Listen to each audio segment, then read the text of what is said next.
আমের ঝুড়ো আচারটা কত সুন্দর লাগছে। এইভাবে আম কাটলে একদম যেন মনে হবে মেশিনে কাটা হচ্ছে। কত সুন্দর কাটা হয়েছে দেখুন শুধু। এইভাবে কিন্তু হাত দিয়ে চেপে চেপে সম্পূর্ণ জলটা আমি ঝরিয়ে নেব। আর এই উষ্ণ গরম অবস্থায় কিন্তু তেলটা দেব। আর তেলের পরিমাণটা কিন্তু একদম পারফেক্ট হয়েছে। আর এইরকমভাবেই কিন্তু আমগুলোকে রাখতে হবে, মানে পুরো যেন তেলে ডুবে থাকে, তাহলে আচারটা একটুও নষ্ট হবে না, সারা বছর কিন্তু রাখতে পারবেন। আমের ঝুড়ো আচারটা কত সুন্দর লাগছে। এবার যত দিন যাবে ততই কিন্তু এই আমগুলো একদম নরম হয়ে যাবে, তখন কিন্তু আরও সুন্দর লাগবে। নমস্কার বন্ধুরা, সাবিত্রী কিচেনে সবাইকে স্বাগত জানিয়ে প্রতিদিনের মতো আবারও চলে এলাম নতুন একটা রান্না নিয়ে। আর আজকে যে রান্নাটা করব তার জন্য বেশ কিছুটা গাছ থেকে টাটকা তাজা আম পেড়ে নিয়ে চলে এসেছি। আর আমের সাইজটা দেখুন আস্তে আস্তে কিন্তু বেশ বড়ই হচ্ছে। আটিগুলো কিন্তু এখনও সম্পূর্ণ শক্ত হয়নি, এই আমগুলো অনেকটা বড় হবে। আর এই কাঁচা আম দিয়েই আমি সারা বছরের জন্য আচার বানিয়ে রাখবো। আর আজকে যে আচারটা বানাবো সেটা হলো কাঁচা আমের ঝুড়ো আচার। এটা কিন্তু টক ঝাল মিষ্টি সব রকমই থাকবে। আপনারা কিন্তু ভাতের সাথে কিংবা মুড়ির সাথে জমিয়ে খেতে পারবেন। আপনারা শুরু থেকে শেষ অবধি ভিডিওটা দেখুন, আশা করি ভালো লাগবে। আর ভালো যদি লাগে তাহলে প্লিজ একটা লাইক করে বন্ধুদের সাথে শেয়ার করবেন। আর যারা নতুন বন্ধু আছেন তারা যদি ইউটিউব থেকে দেখে থাকেন তাহলে প্লিজ চ্যানেলটাকে সাবস্ক্রাইব করে রাখবেন। আর যারা ফেসবুক থেকে দেখছেন তারা ফেসবুক পেজটাকে ফলো করে দেবেন। তো চলুন আজকের এই রেসিপিটা শুরু করা যাক। কাঁচা আমের যে টক ঝাল মিষ্টি ঝুড়ো আচারটা বানাবো, এটার জন্য কিন্তু আমটাকে একটু অন্যরকমভাবে কাটতে হবে। তো আসুন আমি দেখিয়ে দিই কিভাবে আমটা কাটছি। তবে কাটার আগে ভালো করে একটু ধুয়ে নেব।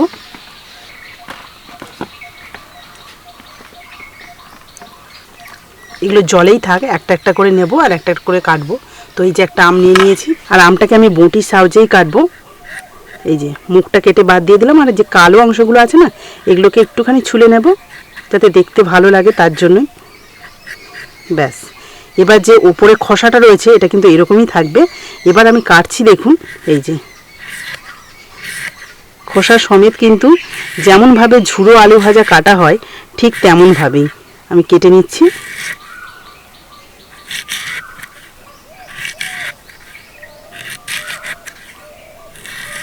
এই আচারটা কিন্তু দেখতে যেমন সুন্দর লাগে তেমনই কিন্তু খেতেও ভালো লাগে।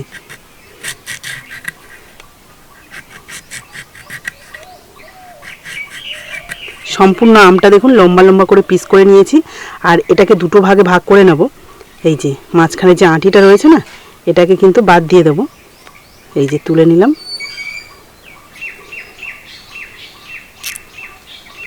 ব্যাস, এমনি কিন্তু এরকম রিং রিং থাকলেও বেশ সুন্দর লাগে না? এভাবেও কিন্তু আচার বানানো যায়। এবার এই যে আমি ঝুড়ো ঝুড়ো করে কাটবো, এতে করে কিন্তু আমটা একটুও নষ্ট হবে না আচার বানানোর পরে। এবার এটাকে কুচো করে নেব। তো তার জন্য এই যে এইভাবে ধরছি। এবার বটিতে আমি এইভাবে সরু সরু করে কেটে নেব। কোনো রকম কিন্তু এই কাটাটা ঝামেলা নেই। আপনারা জানেন, যারা রান্না করেন তারা তো জানেনই যে আলু যেমনভাবে ভাজার সময় কাটি ঠিক তেমনভাবেই কেটে নিলেই হবে। এই পাত্রের ওপর রাখছি। এই দেখুন কত সুন্দর কাটা হয়েছে দেখুন শুধু। আর এই যে আমি যে খোসাটা ফেলিনি তার জন্য কিন্তু আরও বেশি দেখতে ভালো লাগছে, মানে সাইডগুলো তো সবুজ হয়ে আছে। আর বাকি অংশটা যে রেখে দিয়েছিলাম সেটাকেও একইভাবে কুচো করে নেব। এইভাবে আম কাটলে একদম যেন মনে হবে মেশিনে কাটা হচ্ছে।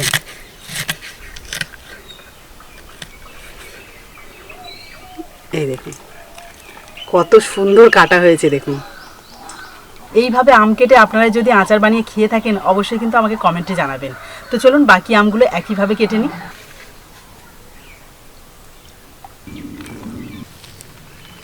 দেখুন এখানে 7 থেকে 8টা আমি মিডিয়াম সাইজের আম কেটে নিয়েছি। আর এতে করে কিন্তু বেশ অনেকটা পরিমাণে হয়ে গেছে।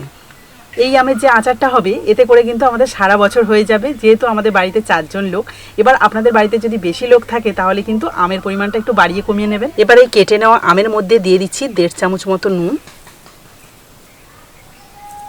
নুনটাকে আমের মধ্যে ভালো করে মিশিয়ে নেব, তাহলে আমের মধ্যে থেকে সম্পূর্ণ জলটা কিন্তু বেরিয়ে আসবে।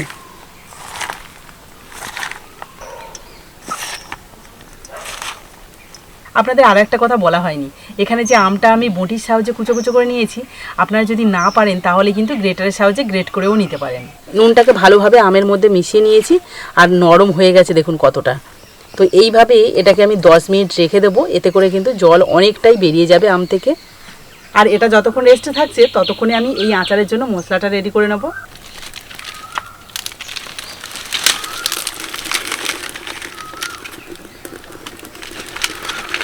তার জন্য উনুন ধরিয়ে একটা কড়াই বসিয়ে দিলাম।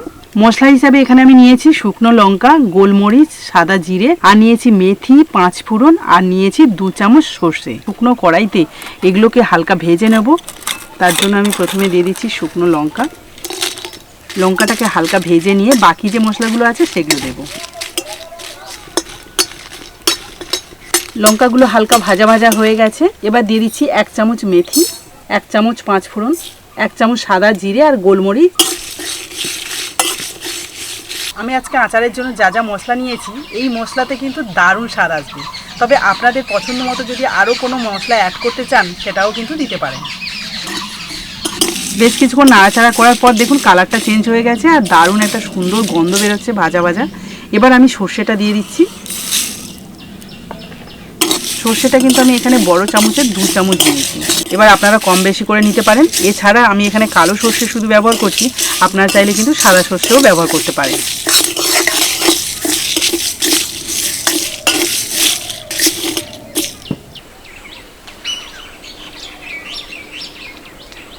সবগুলো মশলা বেশ সুন্দর করে ভেজে নিয়েছি। এবার একটা পাত্রে নামিয়ে হালকা ঠান্ডা করে তারপরে গুঁড়ো করে নেব। এবার এদিকে দেখুন আমটার মধ্যে যে নুন মাখিয়ে রেখেছিলাম 10 মিনিট হয়ে গেছে আর এরই মধ্যে আম থেকে কতটা পরিমাণে জল বেরিয়েছে দেখুন। এবার এই আমগুলোকে আমি ভালো করে ছেঁকে নেব কাপড়ের সাহায্যে। তার জন্য এখানে একটা সুতির কাপড় নিয়েছি আর এই কাপড়ের উপরে সম্পূর্ণ কাটা আমটা এই যে দিয়ে দিচ্ছি। জলটাকে ভালো করে নিংড়ে নেওয়ার জন্য কিন্তু আমি কাপড়ের মধ্যে ছেঁকে নেব।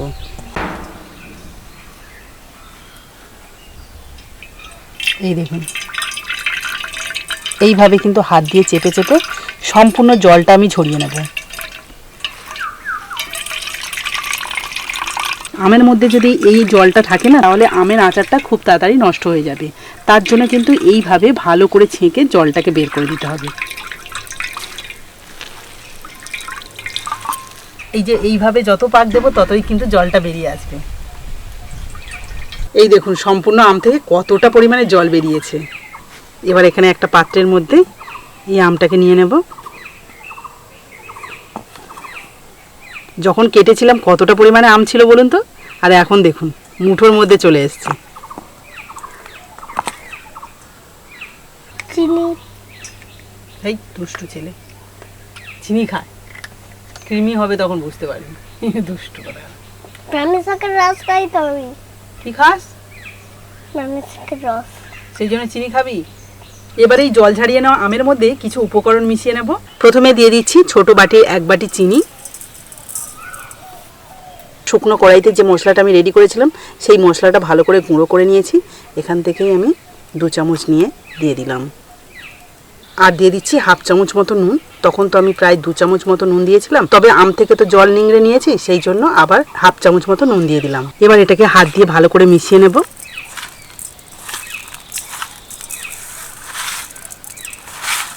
আর একটা জিনিস অ্যাড করা হয়নি, সেটা হলো কাশ্মীরি লঙ্কার গুঁড়ো। এটাতে সুন্দর একটা কালার আসবে।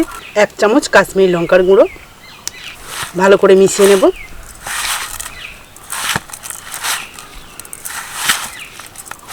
ব্যাস মিশ্রণটা রেডি হয়ে গেছে। এবার এটাকে সাইডে রেখে এই আচারের জন্য তেলটাকে রেডি করে নেব।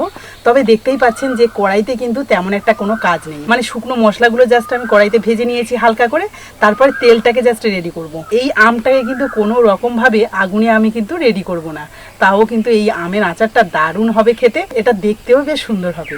এবার এই কড়াইয়ের মধ্যে দিয়ে দিচ্ছি 1.5 কাপ সর্ষের তেল। এই আচারের মধ্যে কিন্তু এই সর্ষে তেলের পরিমাণটা একটু বেশিই রাখতে হবে, তাতে করে আচারটা যেমন ভালো থাকবে তেমনই কিন্তু ভাত বা মুড়ির সাথে দারুণ লাগবে খেতে। তেলটাকে হালকা গরম করে নিয়েছি। এবার আমি এর মধ্যে দিয়ে দিচ্ছি 1 চামচ কালো জিরে। এবার তেলের মধ্যে দিয়ে দিচ্ছি 1/2 চামচের একটু কম গোটা মেথি। আর এই মেথিটা দিলে তেলটা কিন্তু খুব সুন্দর একটা সুবাস বেরোয় আর খেতেও আচারটা দারুণ লাগে। দিয়ে দিচ্ছি কয়েকটা শুকনো লঙ্কা। এই সময় কিন্তু আমি আঁচটাকে একদম লো রেখেছি, এতে করে তেলটা জাস্ট গরম আছে কিন্তু খুব গরম নেই। আর যে উপকরণগুলো দিচ্ছি সেগুলো দেখে বুঝতে পারছেন যে কোনো রকম কিন্তু খুব একটা পরিবর্তন হচ্ছে না। আর এই সময় দেখুন আবার দিয়ে দিচ্ছি কয়েকটা কাঁচা লঙ্কা কুচি।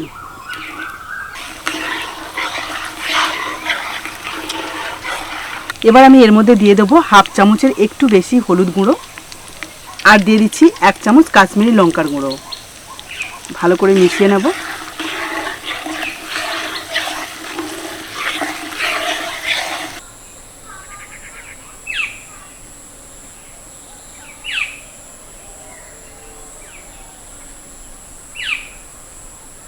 সমস্ত মশলা দিয়ে তেলটাকে হালকা নাড়াচাড়া করে নিলাম। আর এবারে আমি কিন্তু তেলটাকে নামিয়ে রাখবো, তবে তার আগে যে ভাজা মশলাটা আমি ওই টুকরো করা আমের মধ্যে দিয়েছিলাম, সেই মশলা কিছুটা যে রেখে দিয়েছিলাম তার থেকেই আমি 1 চামচ এই তেলের মধ্যে দিয়ে দিলাম। ব্যাস, এবারে আমি তেলটাকে নিচে নামিয়ে রাখবো।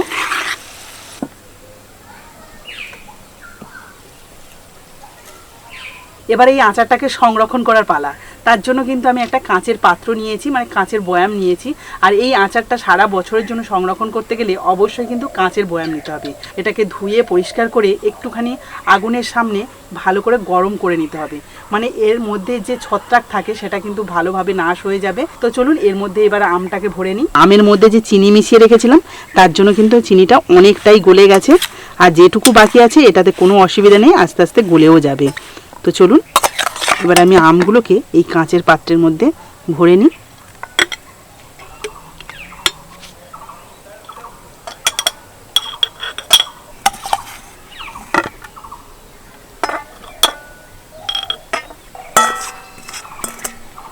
দেখুন সম্পূর্ণ আমটা কিন্তু বয়ামের মধ্যে দিয়ে দিলাম। উপর থেকে আরও 1 চামচ আমি মশলা দিয়ে দিচ্ছি, মানে যে গুঁড়ো মশলাটা করে রেখেছিলাম সেটাই দিলাম।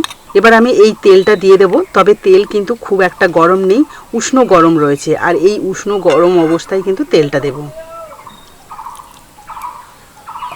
খুব বেশি গরম অবস্থায় দিলে হবে না।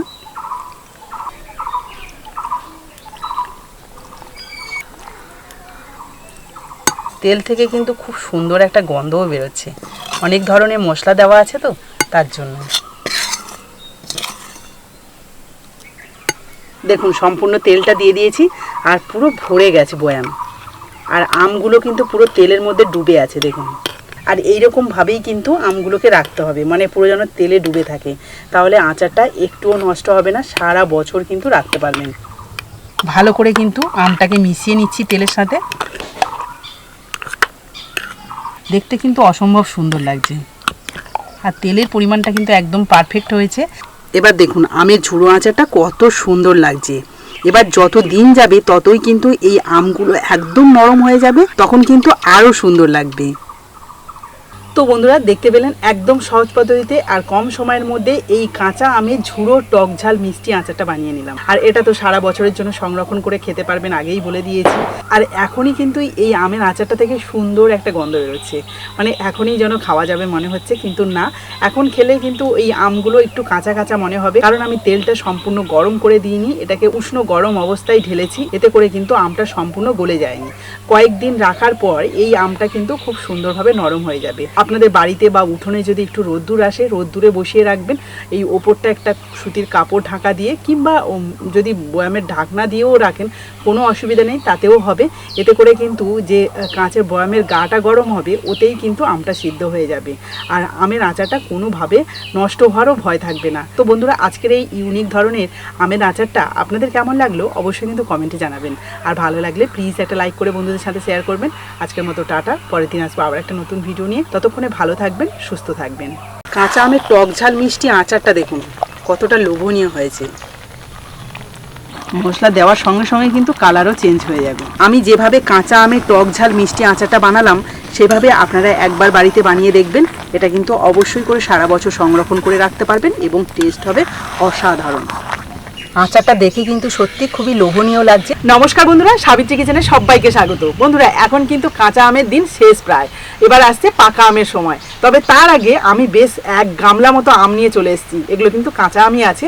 এই আম দিয়ে আজকে একটা দারুণ আচার বানিয়ে দেখাবো। সেটা হচ্ছে কোনো রকম রোদ্দুরে দেওয়া ঝামেলা ছাড়াই টক ঝাল মিষ্টি আচার। দারুণ খেতে লাগে কিন্তু, বিশেষ করে তো এই গরমের সময় দুপুরে ভাতের সাথে কিংবা বিকেলে অল্প একটু চামচে করে নিয়ে খেতে যা লাগে সেটা তো যারা আচার খেতে পছন্দ করে তারা তো জানেনই। তবে এই আচারটাকে সারা বছর সংরক্ষণ করে রাখতে পারবেন, কোনো অসুবিধা নেই। খুবই অল্প উপকরণ দিয়েই বানাবো এবং অল্প সময়ের মধ্যে। আপনারা যদি শুরু থেকে শেষ অবধি ভিডিওটা দেখেন, আশা করি আপনাদেরও ভালো লাগবে এবং আপনারাও বানিয়ে রাখতে পারবেন। ভিডিওটা যদি আপনাদের ভালো লেগে থাকে তাহলে প্লিজ একটা লাইক করে বন্ধুদের সাথে শেয়ার করবেন। আর যারা আমার নতুন বন্ধু আছেন তারা যদি ইউটিউব থেকে দেখে থাকেন তাহলে প্লিজ চ্যানেলটাকে সাবস্ক্রাইব করে রাখবেন। আর যারা ফেসবুক থেকে দেখছেন তারা ফেসবুক পেজটাকে ফলো করে দেবেন। তো চলুন আজকে রেসিপিটা শুরু করা যাক। দেখুন আজকে কিন্তু আমগুলো ভালোভাবে ধুয়ে নিয়েছি, তার জন্য আর আলাদা করে আমি ধোবো না। এবার ভালোভাবে কেটে নেব।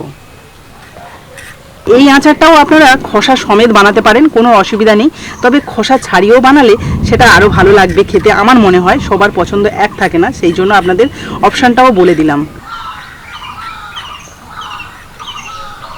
এবার এটাকে মাঝখান থেকে কাটবো।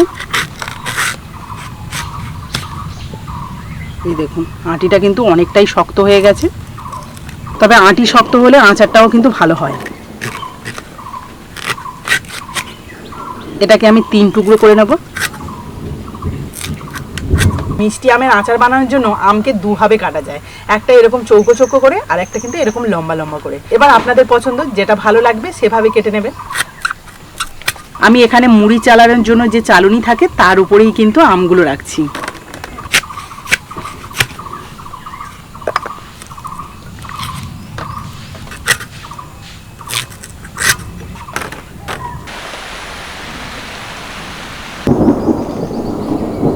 আজকে কিন্তু আমাদের এখানে সকাল থেকেই বৃষ্টি হচ্ছে, মাঝখানে একটু ফাঁকা দিয়েছিল, আবার বৃষ্টি শুরু হয়েছে। মানে সেই যে বৈশাখ মাসে কালবৈশাখী ঝড় আসে সেটাই কিন্তু এখন থেকে শুরু হয়েছে। শুধু বৃষ্টি নয়, মাঝে মাঝে ঝড়ও হচ্ছে।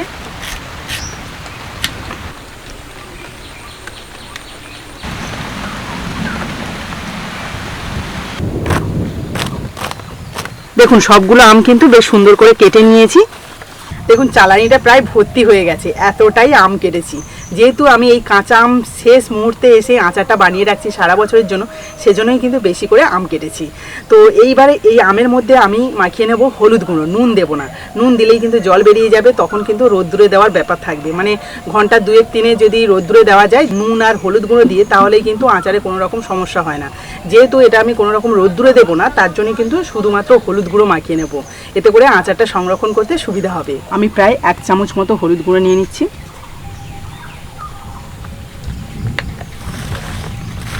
ব্যাস। আর এই হলুদ গুঁড়োটা দেওয়াতে কিন্তু কালারটাও বেশ সুন্দর আসবে আচারে। আর এর জন্যই কিন্তু এই যে মাখার সুবিধার জন্যই কিন্তু আমি এরকম একটা চালানি নিয়েছি।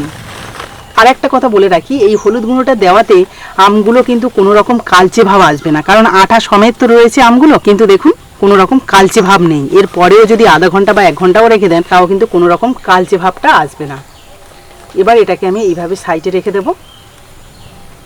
আর আমটা যতক্ষণ রেস্টে থাকছে ততক্ষণে আমি একটা এই আচারের জন্য মশলা রেডি করব। আর মশলা হিসাবে এখানে নিয়েছি বেশ কয়েকটা শুকনো লঙ্কা, গোলমরিচ, সাদা জিরে আর 5 ফোড়ন। 5 ফোড়নটা নিয়েছি এই কারণে যে এর মধ্যে কিন্তু বিভিন্ন ধরনের মশলা রয়েছে, যেমন মৌরি রয়েছে, কালো জিরে রয়েছে, মেথি রয়েছে, জিরেও রয়েছে। তবে আচারের মধ্যে জিরের ফ্লেভারটা একটু বেশি থাকলে ভালো লাগে, তার জন্য কিন্তু আলাদা করে আরও 1 চামচ নিয়েছি। আর এই মশলার জন্যই কিন্তু আচারের স্বাদটা ভালো আসে। তাই মশলাটা কিন্তু একদম পারফেক্ট হওয়া চাই। আর নিজের হাতে যদি মশলাটা বানানো যায় তাহলে কিন্তু তার টেস্টটা অবশ্যই বেশি হয়।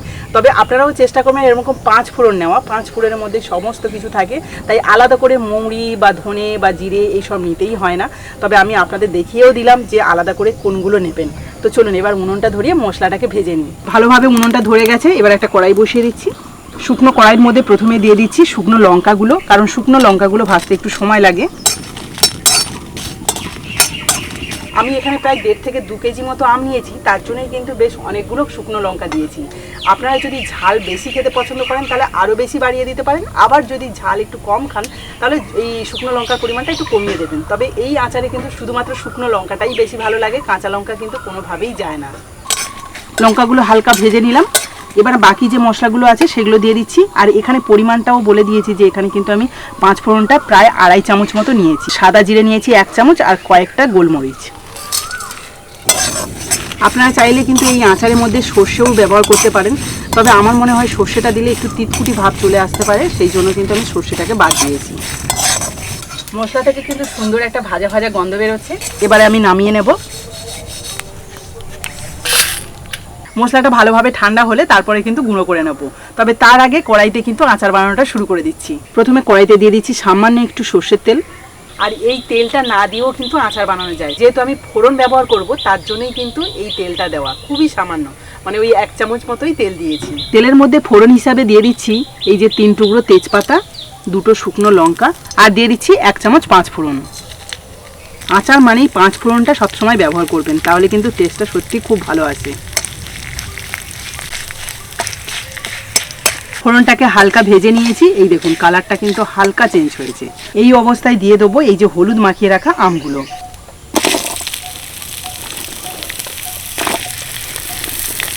পুরো কড়াই মনে হচ্ছে ভর্তি হয়ে যাবে। হালকা একটু নাড়িয়ে দিই।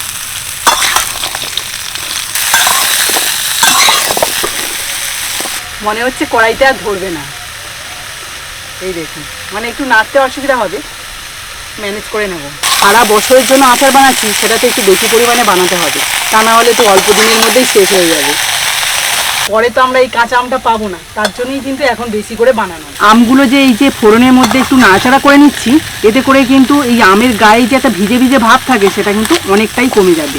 এতে করে আচারটা সংরক্ষণ করতে সুবিধা হবে, কোনো রকম নষ্ট হবে না। ছোট ছোট টিপসের মাধ্যমে আপনাদের এই আচার বানানোটা দেখিয়ে দিচ্ছি, যাতে আপনাদেরও বানাতে সুবিধা হয়। প্রায় 2 থেকে আড়াই মিনিট মতো ভালোভাবে একটু নেড়ে চেড়ে নিলাম। এবার এর মধ্যে দেওয়ার পালা মিষ্টি। এবার মিষ্টিটা কিন্তু আমি 2 রকমই দিচ্ছি, গুঁড়ো দেবো এবং চিনিও দেবো। এখানে আমি গুড় নিয়েছি 500 গ্রাম আর চিনিও দেবো 500 গ্রাম। এবার আপনাদের মনে হতে পারে যে এই টক ঝাল মিষ্টি আচারটা বানাতে কি 2 রকম মিষ্টি লাগবে? একদমই নয়। আপনারা যদি মনে করেন চিনিও দিতে পারেন, আবার গুড়ও দিতে পারেন, যে কোনো একটা ব্যবহার করতে পারেন। তবে আমার হাতের কাছে যেহেতু 2 রকম ছিল, তাই 2 রকম দিচ্ছি। এতে করে কিন্তু একটা সুবিধাও আছে, মানে এই যে গুড়টা দিচ্ছি এতে করে কিন্তু কালারটা বেশ সুন্দর আসবে, আর চিনিতে কিন্তু দারুণ একটা টেস্টও আসবে। আমরা জানি চিনিটা তার জন্যই খাই, তো গুড় আর চিনি দুটো মিশিয়ে দিলে সেই আচারটা কিন্তু টেস্টটা আরও বেশি ভালো আসে আমার মনে হয়। তবে আপনারা যে কোনো একটা ব্যবহার করতে পারেন। আর এটা কিন্তু আখেরই গুড় নিয়েছি, দিয়ে দেবো 500 গ্রাম চিনি।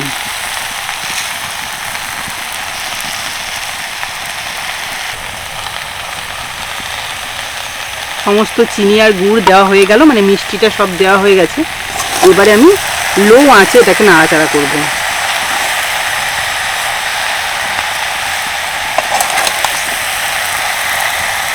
আর এইভাবে হালকাভাবে নাড়াচাড়া করলে কিন্তু চিনিটাও আস্তে আস্তে গলবে এবং গুড়টাও গলতে থাকবে, তাতেই কিন্তু এই আমগুলো সিদ্ধ হয়ে যাবে। আর এই সময় কোনোভাবে আঁচটাকে জোরে দেওয়া যাবে না, তাহলে কিন্তু নিচে বসে যাবে, মানে ধরে যাবে, এবং আচারটাও একদম ভালো হবে না। গুড়টাকে একটু খুন্তি দিয়ে চেপে চেপে নিচের দিকে দিচ্ছি, এতে করে তাড়াতাড়ি গলে যাবে। আর চিনিটা তো আমের মধ্যে খুব সুন্দর করে মাখিয়ে দিয়েছি। এদিকে চিনি আর গুড়টা গলতে থাকুক, ততক্ষণে আমি এই মশলাটা যে হাওয়াতে রেখেছিলাম ভালোভাবে ঠান্ডা হয়ে গেছে। এবারে কিন্তু ভালো করে শিলনোড়াতে গুঁড়ো করে নেব।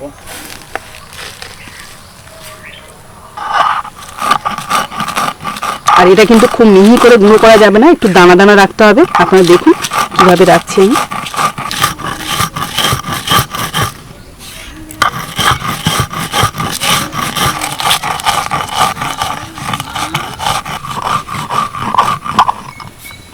দেখুন ভাজা মশলাটা সুন্দর করে গুঁড়ো করে নিয়েছি, তবে দানা দানা রয়েছে। এই দেখুন পরিষ্কার কিন্তু এইরকম দানা দানা রেখেই কিন্তু গুঁড়ো করতে হবে।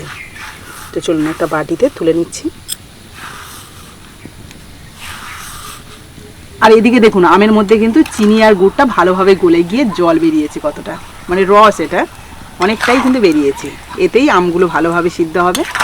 এখনও কিছু কিছু জায়গায় দেখুন এই যে গুড় কিন্তু রয়েছে, এটা আস্তে আস্তে গলে যাবে। আর এইভাবে মাঝে মাঝে নাড়াচাড়া করতে হবে, তাহলে ওপরে আমগুলো নিচে যাবে এবং নিচের আমগুলো ওপরে আসবে। তো এই আমগুলোকে এইভাবে নাড়াচাড়া করব প্রায় 25 মিনিট মতো। আর এখন কিন্তু কোনোভাবেই মশলাটা দেবো না, মশলা যদি আগে থেকে দেওয়া হয় তাহলে কিন্তু একটা তিতকুটে ভাব চলে আসবে, তাই মশলাটাকে একটু পরেই দিতে হবে, মানে আমগুলো যখন সিদ্ধ হয়ে যাবে তখন। তবে এখন আমি দিয়ে দেবো স্বাদ মতো নুন। নুনটা কত পরে দিচ্ছি আপনারা নিশ্চয়ই বুঝতে পারছেন। যখন আমটা প্রায় হালকা সিদ্ধ হয়ে আসে সেই সময়। আর এই সময় কিন্তু আঁচটাকে একটু বাড়িয়ে দিয়েছি।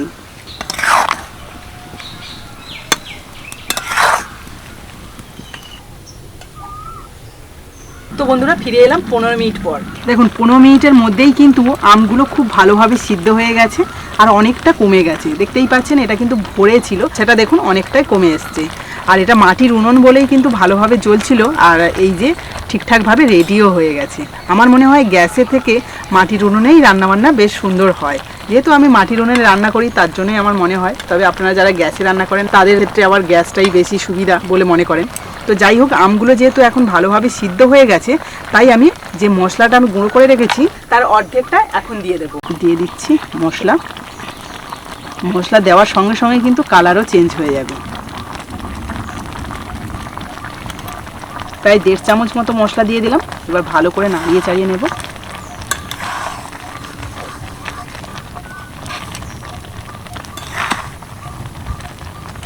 আর দেখুন মশলাটা মাখানোর পর আচারের কালারটা কতটা সুন্দর হয়েছে। এর মধ্যে কোনো কাশ্মীরি লঙ্কার গুঁড়ো বা লাল লঙ্কার গুঁড়ো কিছুই দিইনি, শুধুমাত্র গুড় দেওয়া আছে আর উপরে এই যে মশলাটা দেওয়ার সঙ্গে সঙ্গে কালার চলে এসছে। এই মশলা দেওয়ার পর আমি আরও 5 মিনিট কিন্তু ফুটিয়ে নেবো। এতে করে গ্রেভিটা বা ঝোলটা অনেকটাই কমে যাবে। তবে একদম সম্পূর্ণ শুকনো শুকনো করবো না, তাহলে আচারটা কিন্তু ভালো লাগবে না। একটু হালকা ঝোল ঝোল থাকবে আর এই আচারটা খেতে দুর্দান্ত লাগবে। আরও মিনিট 5 জ্বালানি দেওয়ার পরে দেখুন কতটা ঘন হয়ে গেছে আর দেখতেও কিন্তু আচারটা দারুণ হয়েছে। এবার এই আমের আচারটা যাতে সারা বছর সংরক্ষণ করে রাখা যায় তার জন্য আমি এখানে নিয়ে নিয়েছি 2 চামচ ভিনিগার। আর এই ভিনিগারটাই এখন দিয়ে দেবো। ভিনিগারটা দিয়ে ভালো করে নাড়িয়ে নিচ্ছি। আর যেটুকু ভাজা মশলা আমি রেখে দিয়েছিলাম সেটা দিয়ে দিচ্ছি। সব শেষে আচারের স্বাদটা যাতে আরও বেশি ভালো আসে তার জন্য 1/2 চামচ দিয়ে দিচ্ছি বিট নুন। ব্যাস, এবার হালকা হাতে ভালো করে নাড়িয়ে নেব। আমি যেভাবে কাঁচা আমের টক ঝাল মিষ্টি আচারটা বানালাম সেভাবে আপনারা একবার বাড়িতে বানিয়ে দেখবেন। এটা কিন্তু অবশ্যই করে সারা বছর সংরক্ষণ করে রাখতে পারবেন এবং টেস্ট হবে অসাধারণ। আচারটা কিন্তু একদম পারফেক্টভাবে রেডি হয়ে গেছে। কাঁচা আমের টক ঝাল মিষ্টি আচারটা দেখুন কতটা লোভনীয় হয়েছে। এবার আমি নামিয়ে নেব। এবার বলি, যে কোনো আচার কিন্তু সারা বছরের জন্য সংরক্ষণ করে রাখতে গেলে শুধু ভিনিগার দিলে কিন্তু আচার ভালো থাকে না। এর জন্য ছোট ছোট যে টিপসগুলো আমি বলে দিয়েছি সেগুলো কিন্তু অবশ্যই ফলো করবেন এবং সেভাবেই বানানোর চেষ্টা করবেন, তাহলে কিন্তু কোনো রকমভাবে খারাপ হবে না। প্রথমত এখানে যে আচারের জন্য আমগুলো নিয়েছি তাতে কিন্তু কোনো রকমভাবে জল লেগেছিল না। আমি আগে থেকে ধুয়ে ভালোভাবে শুকনোও করে নিয়েছিলাম, তারপরে কেটেছি। আম কাটার পরে যে আমের গায়ে যে একটা ভিজে ভিজে ভাব থাকে সেটাও কিন্তু হলুদ দিয়ে একটুখানি শুকনো করেছি, আবার কড়াইতে দিয়েও হালকা শুকনো করে নিয়েছি। এতে করে কিন্তু আমের কোনো রকম ক্ষতি হবে না বা আচারটা কোনো রকম অসুবিধা হবে না। এছাড়াও যেটা দরকার সারা বছরের জন্য সংরক্ষণ করে রাখতে গেলে এই বয়াম বা কাঁচের পাত্র। কাঁচের পাত্র ছাড়া কিন্তু আমের আচার বা যে কোনো আচার কোনো রকমভাবে ভালো থাকে না। তাই আপনারা চেষ্টা করবেন আচার বানিয়ে সারা বছরের জন্য রাখতে গেলে অবশ্যই কিন্তু এরকম কাঁচের বয়ামই নেবেন। তো দেখুন আমি বেশ বড় সাইজের একটা কাঁচের বয়াম নিয়েছি, যেহেতু সারা বছর বানিয়ে রাখছি তাই এর মধ্যেই আচারটা ঠান্ডা হলে ভরে রাখবো। তবে তার আগে একটা পাত্রেতে তুলে আপনাদের দেখাই কতটা সুন্দর হয়েছে আচারটা।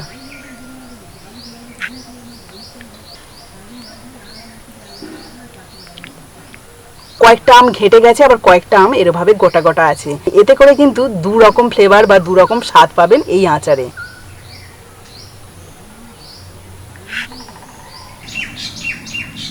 আর এই পাত্রটা দেখতে যাতে সুন্দর লাগে তার জন্য ওপর থেকে আরেকটুখানি মশলা আমি রেখে দিয়েছিলাম, মানে ভাজা মশলা, সেটাই ছড়িয়ে দিচ্ছি। দেখুন তো কেমন লাগছে।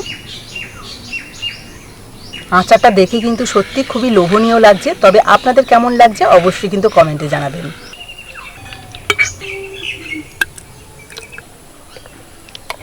দেখুন এখানে আমি 2 কেজি আম নিয়েছিলাম, পুরো বয়ামটা ভরে গেল। হালকা কিন্তু গরম ছিল, সেই অবস্থাতে দিয়েছি। সম্পূর্ণ একদম ঠান্ডা হয়ে গেলে তবেই কিন্তু ঢাকনাটা দিয়ে দিতে হবে। তো আপনাদের দেখিয়ে দিচ্ছি, এরপরে কিন্তু আমি ঢাকনাটা খুলে রেখে দেবো। আর আশা করছি এই কাঁচা আমের টক ঝাল মিষ্টি আচারটা 1 বছর ভালোভাবে আমরা খেতে পারবো। এবার এর স্বাদটা কেমন হয়েছে সেটাও আমি আপনাদের খেয়ে বলবো। তো এখান থেকে 1 পিস নিয়ে নিচ্ছি।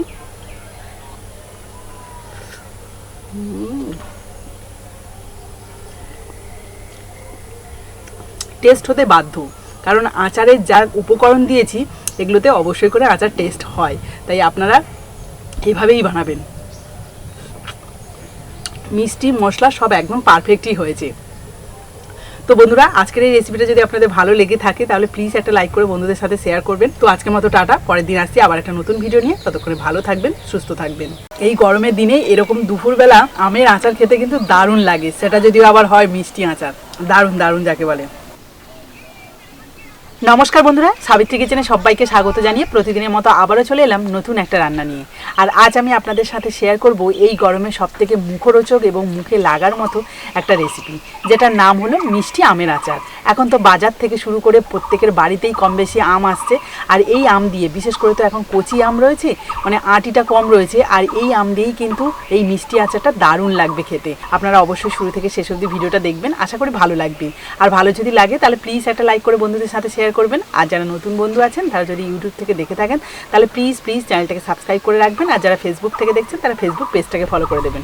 তো চলুন কথা না বাড়িয়ে আজকে রান্নাটা শুরু করা যায়। আজকে যে মিষ্টি আমের আচারটা বানাবো তার জন্য এখানে আমি 700 গ্রাম আম নিয়েছি। আর এই কাঁচা আমগুলো কিন্তু খুব একটা বড় নয়, মিডিয়াম সাইজের। মানে এখন তো তেমনভাবে বড় সাইজের আম পাওয়া যাচ্ছে না, মানে আমাদের গাছেও কিন্তু এই সাইজের আম, বাজার থেকেও একই সাইজের আম কিনে নেওয়া হয়েছে। এখানে প্রায় 500 গ্রাম মতো কেনা আম রয়েছে, আর 200 গ্রাম মতো আমাদের গাছেরই আম নিয়েছি, তবে প্রত্যেকটা কিন্তু একই সাইজের হয়ে গেছে। তো চলুন এবারে আমি এই আমগুলোকে কেটে নিই আচারের জন্য।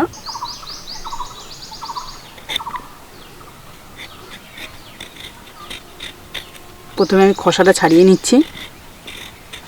আর গরমকালেই দেখবেন আচারটা খেতে বেশি ভালো লাগে, তাই গরমের শুরুতেই কিন্তু আমি এই আমের আচারটা বানিয়ে রাখবো, তাহলে পুরো গরমটাতেই কিন্তু এই আমের আচারটা খেতে পারবো। শুধু শুধু খাওয়া নয়, এটা কিন্তু ভাত দিয়েও খেতে ভীষণ ভালো লাগবে। আমটা ভালোভাবে খোসা ছাড়িয়ে নিয়েছি, এবার কেটে দেখব। এই দেখুন, একদম কচি আম, আটিটা ঠিকঠাকভাবে বসেনি, মানে শক্ত হয়নি আর কি। তো চলুন এটাকে আমি কিন্তু 4 পিস করে নেব। এই যে এবার ভেতরে বীজটা বের করে দিলাম। যেহেতু আটিটা শক্ত হয়নি সেই জন্য কিন্তু আমি 4 পিস করলাম, আর এটা যদি আটি শক্ত হতো তাহলে কিন্তু আর একটু সরু সরু করতে হতো। আপনারা যদি আমার মতো এখন আচার বানান তাহলে কিন্তু এরকম নরম আটিযুক্ত আম পাবেন, আর যদি একটু দেরি করেন তাহলে কিন্তু শক্ত আটি পাবেন। তবে শক্ত আটিতেও ভালো হবে, খুব একটা খারাপ হবে তা নয়, এবার আপনাদের সুবিধা বা আপনাদের চয়েস।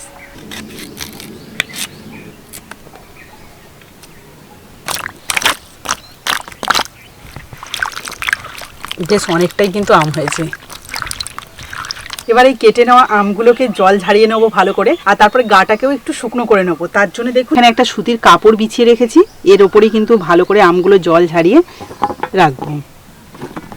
যেহেতু এই আমের আচারটা আমি সারা বছরের জন্য সংরক্ষণ করব, তার জন্য কিন্তু এই আমের গায়ে কোনো রকম জল থাকলে হবে না, তাহলে কিন্তু নষ্ট হয়ে যেতে পারে। সেই জন্য কিন্তু আমি এই সুতির কাপড়টা দিয়ে ভালো করে আমগুলো মুছে নেব। এইভাবে একটু মুছে নিয়ে হালকা হাওয়াতে রাখলেই কিন্তু এর গাটা শুকনো হয়ে যাবে।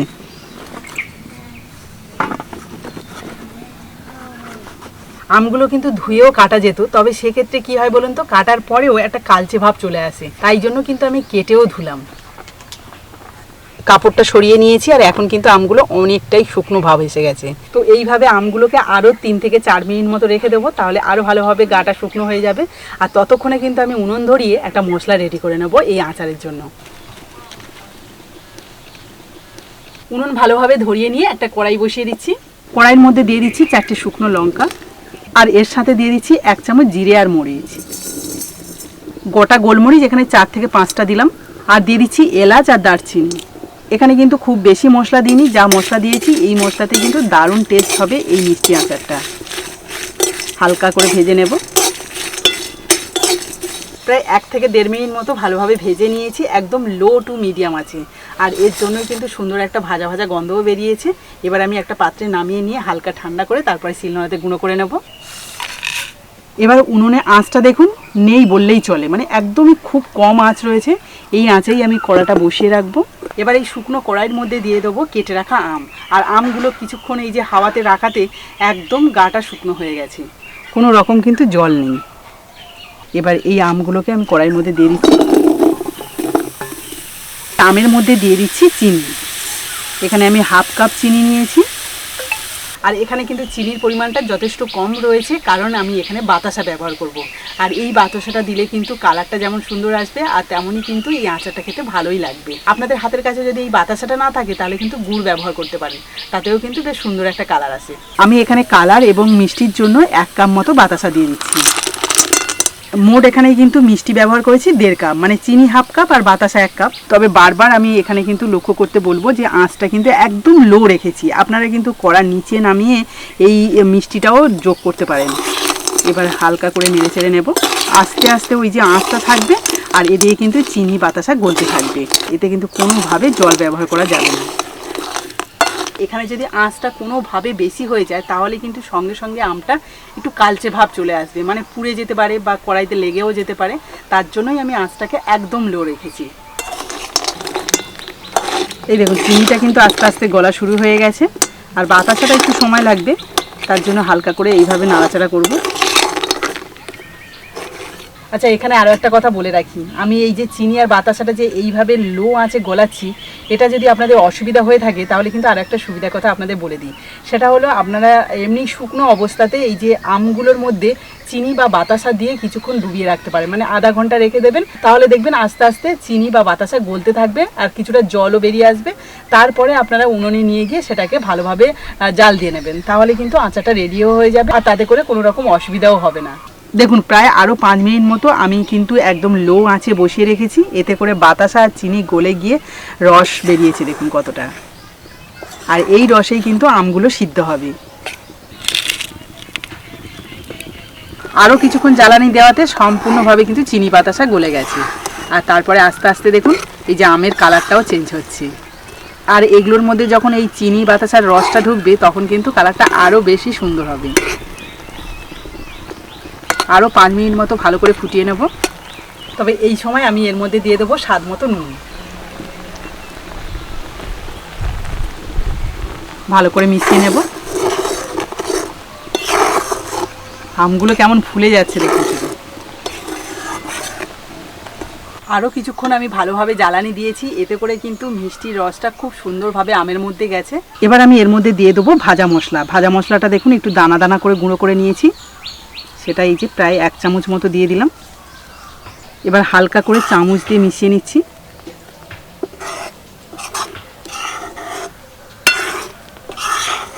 এবার কড়াটাকে কিন্তু আমি নামিয়ে নেব। নামিয়ে নিয়েও মশলাটা দিলে কোনো অসুবিধা হতো না, তবু আমি কড়াইয়ের মধ্যে দিয়ে দিয়েছি। মানে উনুনের উপরে কিন্তু রেখেছিলাম ঠিকই, কিন্তু আঁচটা দেখুন একদমই নেই।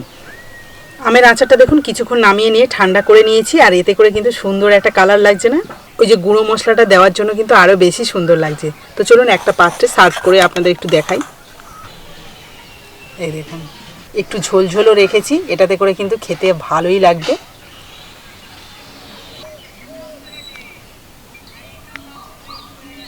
আচারটা তো এমনিই দেখতে সুন্দর লাগছে ভাজা মশলার জন্য, তবুও আমি ওপর থেকে আরেকটু ভাজা মশলা দিয়ে দিচ্ছি যাতে আরও বেশি সুন্দর লাগে। এবার দেখে বলুন তো কেমন লাগছে।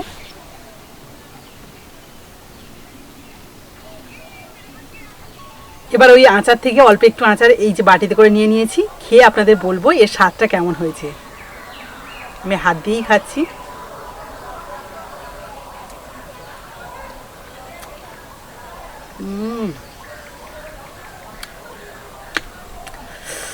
দারুণ মিষ্টি মিষ্টি হয়েছে। আর যে ভাজা মশলাটা দিয়েছিলাম সেই ভাজা মশলার যে সেন্টটা ওটা কিন্তু দারুণ লাগছে। মানে এই যে মিষ্টি আচারটা, এটা স্বাদটা কিন্তু অনেকটাই বেড়ে গেছে এই ভাজা মশলার জন্য।